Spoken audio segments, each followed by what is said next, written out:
Hi guys, welcome to our new video. Today we're going to see to show you how to see which computer generation you're using, because sometimes someone can say I'm using a 4th gen, 5th gen, 6th gen, 7th gen, 8th gen.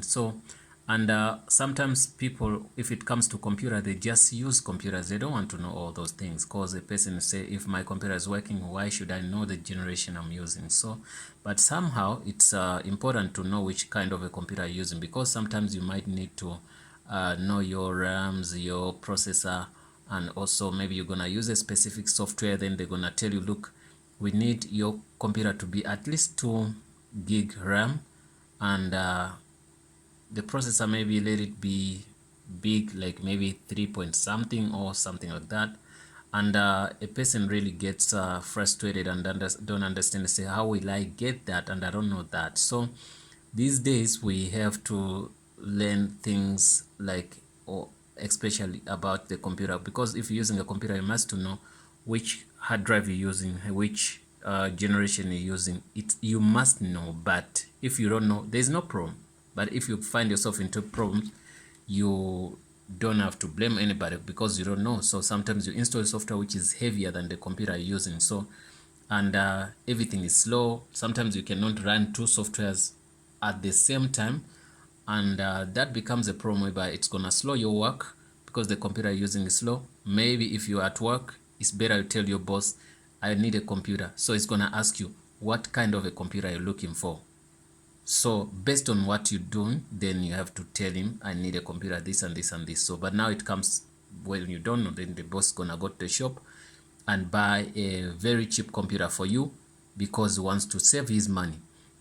But now in this video, we're gonna show you some couple of things you must consider when you're buying a computer.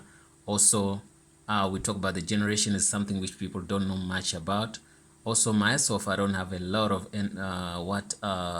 a lot of knowledge about it, but I know a little bit, which I'm gonna show you.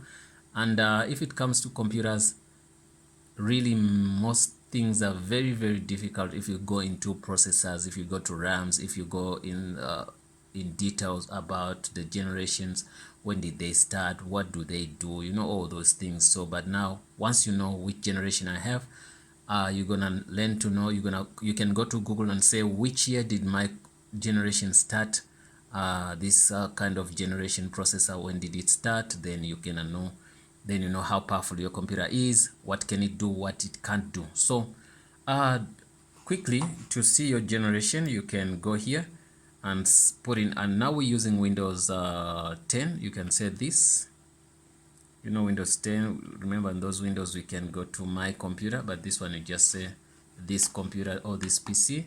You right click there and you click properties. So when you click on properties, this one you're gonna see that your processor is Intel Core TMI5 6. You see, this is where the generation comes in. If you see 6, the 5th generation here is gonna show 5. Do you get me? But not all operating systems that they can show you this. Some can show, some can't show. Some they can show, but you have to find maybe a way to do, maybe using a command prompt or whatever, to see what you have. But now here, this is when the generation says. So somebody's going to ask me which computer I'm using. I'm going to say I'm using an i5 6th gen. Okay, that's fine. The CPU is what? 3.2 gigahertz. Okay, that's good. So now we go back here down to the RAM. I can say the RAM which is installed is 8 gig. Okay, that's good. And they told me that here like 7.8 usable. So all those things are a little bit challenging to know, and sometimes there's no reason you should know them if you're an end user. But if you're a guy who's much into computers, you're doing networking, you're doing computer programming, you're doing maybe graphic designing, you know, because graphic designers always, they use, some of them they use heavier softwares whereby they need the computers to be a little bit faster. So if you match into not those office guys who go to the office and do invoices and stuff, so if you really use computers like in under the categories I've mentioned, you must know all of these things, because you cannot run some softwares on a RAM which is less than 8, which is less than 2 gig. So the bigger the RAM, the more chances you stand that your computer is going to be stable if it comes to speed. So this is the way you come and see. And also you can see that the windows are here down. You can see your windows are activated. Sometimes if the windows are not activated, it can show you here, like activate your windows, or sometimes it gives you some message here that is gonna, after 30 days or 15 days or 10 days, is gonna expire. So you must go and do what, activate or buy a key. So here up also it's gonna tell you that we have 64-bit. The operating system we're using, it's a 64-bit, and if I'm not mistaken, so let's see. Okay, based on processor. Okay, it says, okay, system type. Okay, it's a 64-bit.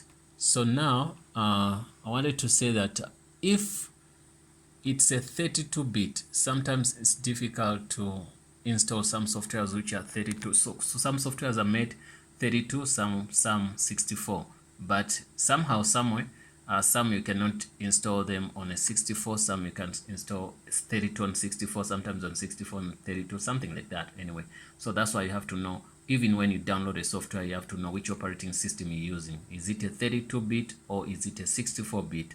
So guys, I hope this video is useful to you. Please, if I made some mistakes, you can correct us in the comment box below. You know, we make mistakes as humans, but I hope this video helps, and I try to highlight on what is how to check your generation you're using. We're using a 6th gen here on this computer. It's a i5. And thanks for watching, guys. Please don't forget to subscribe on Azania Tutorials. And also, if you have something to say also or to ask, please comment in the comment box below. See you in the next video.